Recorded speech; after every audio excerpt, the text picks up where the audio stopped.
Good afternoon students.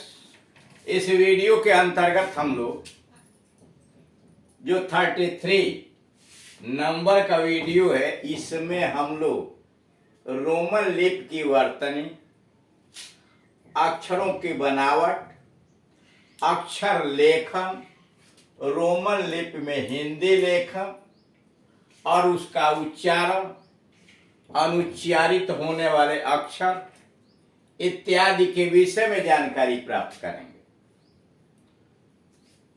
Roman लिपि की वर्णमाला, अंग्रेजी की लिपि रोमन है, जबकि हिंदी की देवनागरी यानी अंग्रेजी की जो लिपि है वह रोमन लिपि है और हिंदी की देवनागरी।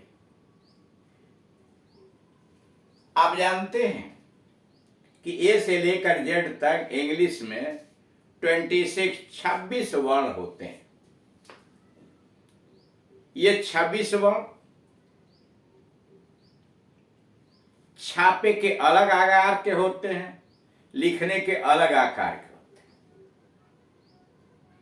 छापे के अंतर्गत भी दो तरह से, एक कैपिटल लेटर में यानी बड़े अक्षर में लिखा जाता है, एक छोटे अक्षर में लिखा जाता है। वही अक्षर कैपिटल में और स्मॉल में, बड़ा और छोटा, लिखने में दूसरे आकार में रूप बदल जाता है, बड़े लेटर में और छोटे लेटर में, यानी कैपिटल और स्मॉल, यानी 4 प्रकार से इनका प्रयोग किया जाता है। किस प्रकार से छापे के बड़े अक्षर होते हैं, कैसे छापा जाता है, किस आकार के होता है, इसके पहले वाले वीडियो में दिखाया गया।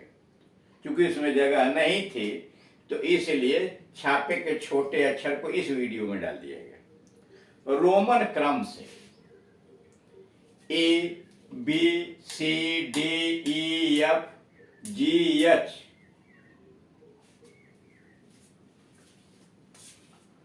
आई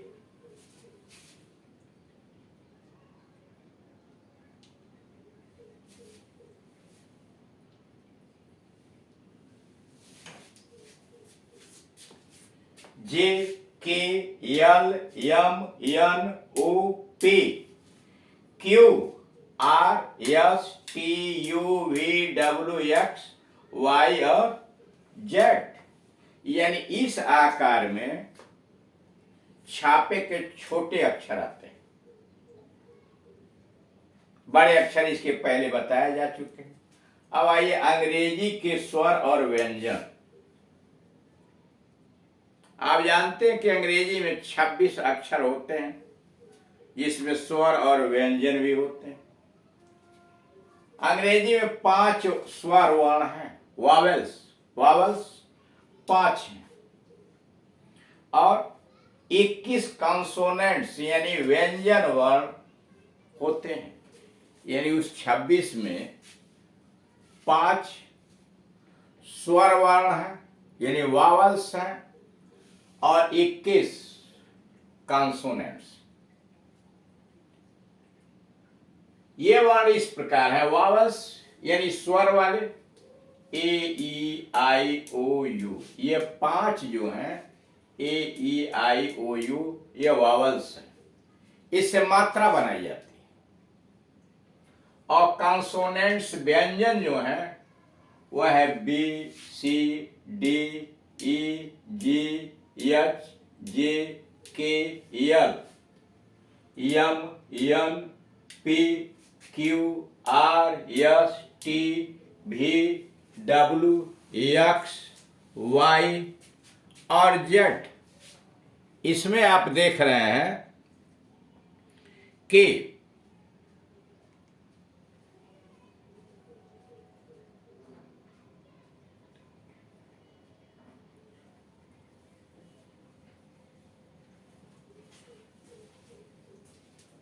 तो कॉन्सोनेंट्स में आप 5 ये हो गए, 21 ये हो गए। इस 21 में B C D F G H J K L M N O L N P Q R S T V W X Y और जेड। अंग्रेजी में कई वावल्स तथा कॉन्सोनेंट्स का अकेले रूप में भिन्न उच्चारण होता है। करा अंग्रेजी में कई वावल्स तथा कॉन्सोनेंट्स का अकेले रूप में अकेले आए हों तो भिन्न उच्चारण होता है, पर शब्दों के बीच में प्रयुक्त होने पर उनका भिन्न उच्चारण होता है। यानी अकेले हैं तो उच्चारण भिन्न है, और अगर शब्दों के बीच में आ गए तो उच्चारण बदल जाता है। जैसे जी, यच, यल, यम, यन, पी आदि वर्ण अकेले में जी, यच, यल, यम, यन और पी आदि बोले जाते हैं, परंतु शब्दों में प्रायः जब बीच में आते हैं तो इनका उच्चारण क्रमशः य, ह, देखिए य, ह, ल, म, न, प आदि हो जाता है।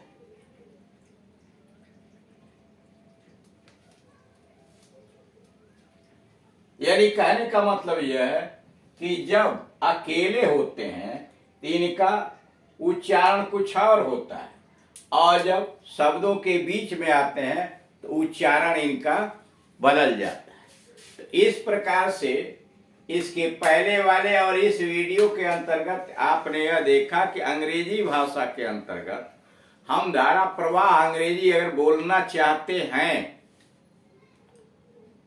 फ्लुएंटली इंग्लिश स्पीकिंग चाहते हैं, तो उसके लिए आवश्यक हो जाता है कि हम हर तरह की चीजों को, अंग्रेजी भाषा से संबंधित सारी चीजों का ज्ञान हो। उदाहरण के लिए अगर हम शुद्ध उच्चारण करना नहीं जानते हैं और अच्छी लिखावट अगर हमारी नहीं है तो हमारा व्यक्तित्व प्रभावशाली नहीं होगा। हम धारा प्रवाह और शुद्ध उच्चारण के माध्यम से, सुंदर और सही लेखनी के माध्यम से अपने व्यक्तित्व को प्रभावशाली बना सकते हैं। हम इंग्लिश स्पीकिंग के अंतर्गत कुशल और प्रभावशाली व्यक्ति अपने आप को बनाना चाहते हैं। इसके लिए सबसे बड़ी बात यह होती है कि हम सबसे पहले अपने मन से डर को गायब करें। जो संकोच है, जो हमारे अंतर्गत मन में डर है, उसे निकालिए। और इसके लिए जो कुछ भी सीख रहे हैं आप, जैसे क्वेश्चन कैसे बनाए जाते हैं, आंसर कैसे दिए जाते हैं, कोई व्यक्ति कैसे बातचीत करता है, तो पहले सुनिए, वीडियोस के माध्यम से सुनिए और उसी तरह से उच्चारण करने का प्रयास कीजिए। और इसमें सबसे आवश्यक अगर कोई काम होता है तो वह यह होता है कि आप अपना कोई पार्टनर चुन लीजिए। कोई एक व्यक्ति कम से कम अवश्य होना चाहिए आपके साथ, जो आपके इस बोलने में सहायता प्रदान करे। जैसे आप क्वेश्चन बना रहे हैं, प्रश्न बना रहे हैं, उसका जवाब, तो जो व्यक्ति होगा आपके साथ उससे आप प्रश्न पूछें, वह जवाब देगा, और वह प्रश्न पूछेगा तो आप जवाब देंगे। कम्युनिकेशन के लिए, बातचीत के लिए आखिर आपके साथ कोई न कोई व्यक्ति तो होना चाहिए। वो आपका भाई हो सकता है, बहन हो सकता है, माता पिता, अड़ोसी पड़ोसी, मित्र, कोई हो सकता है, लेकिन कम से कम एक चाहिए।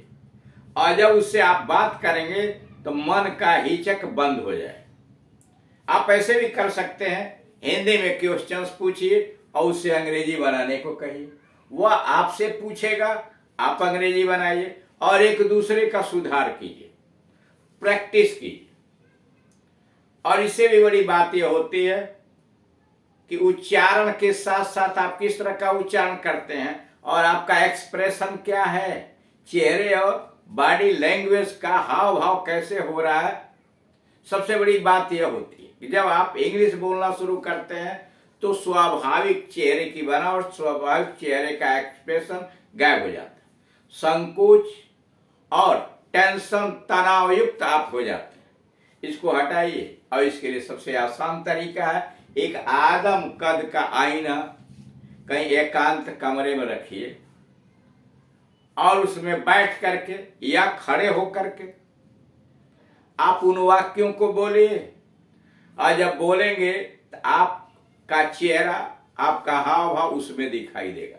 आप खुद समझ जाएंगे कि इसमें क्या कमियां हो रही हैं, हम कैसे संकोच कर रहे हैं, और उस संकोच को मिटाने का प्रयास कीजिए।